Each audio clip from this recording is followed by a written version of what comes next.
Okay, it's near the end of the session, and we're here with Charger, who's right over here. And one of Charger's problems is he doesn't show good boundaries around the dinner table during dinner. He will actually snatch food if the parents aren't watching. So I'm a big proponent of putting a dog in a position to succeed. So one of the things that I like to do is teach dogs the same way that we're taught ourselves. When I go to school, I learn in a classroom environment.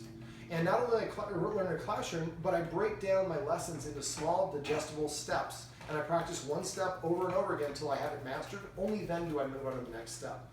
For some reason, when it comes to dogs, we try to teach them how to behave in the actual moment, which is the worst time to do it. So in this one, I'm going to show you how you can teach your dog to stay away from the table.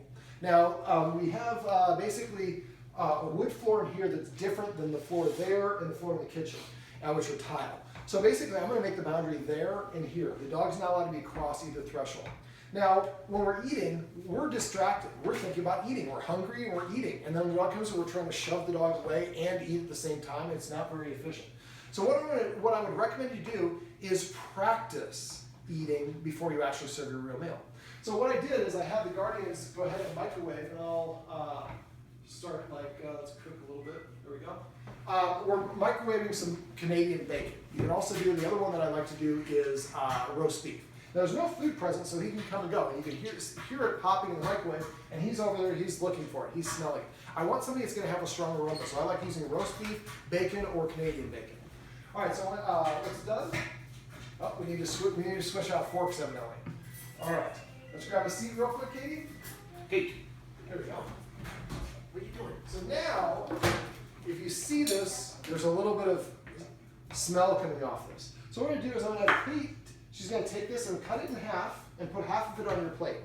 Now, while she's doing that, I'm going to walk the dog out of the kitchen using the third escalating consequence. So I'm walking directly at the dog. Once he crosses the line, I stop. Now he's going to go over here because he knows he can come over in this direction.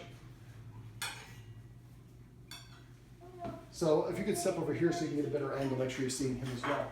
So I'm only going to hit when he approaches the line, before he breaks the line. If he crosses the line, I'm going to get up and march towards him, and I'm going to march towards him until he gets across the line. You want to think that the floor over there and the floor over here is a base. Once he can be there, he can be anywhere he wants as long as he's not breaking any of the rules. All I care about is him not coming in here. Now Dad is now going to take the Canadian bacon. He's going to cut it in half and put it half on his plate, and then our little guy Max is going to do the same. Going to take the last one. What we're doing is we're simulating dinner, and it has the smell of real human food, which attracts the dog.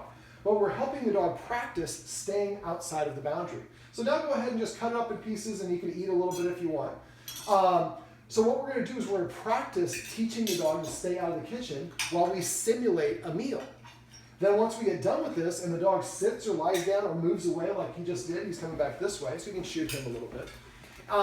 When the dog comes back this way, again, we're going to force it here.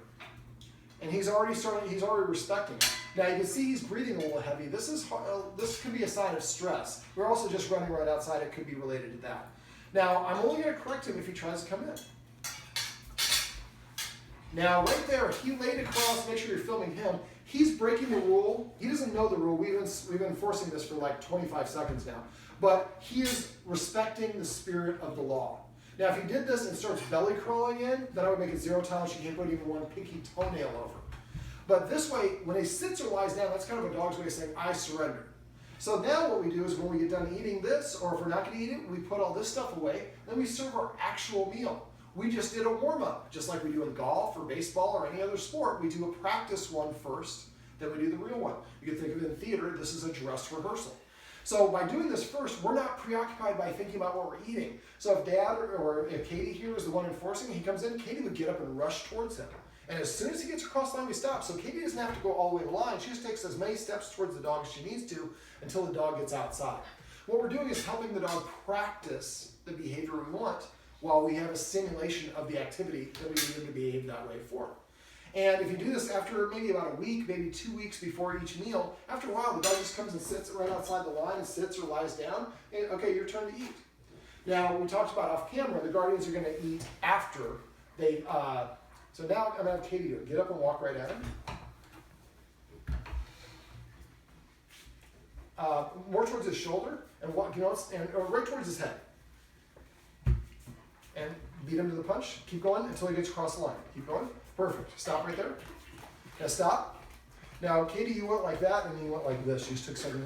So what I'd like you to do is go like this. Once you make him go back, take a step, pause.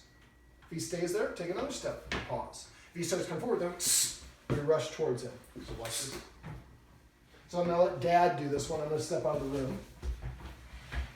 So we're just watching. That was all that was needed.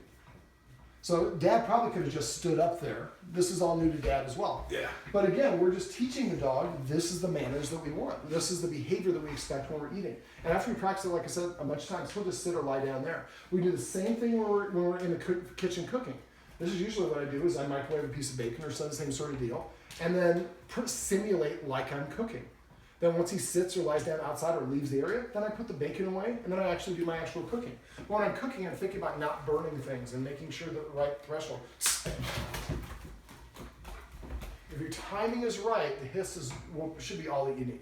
So these are some tips and tricks you can do to teach a dog to stay away from the dinner table when the humans are eating.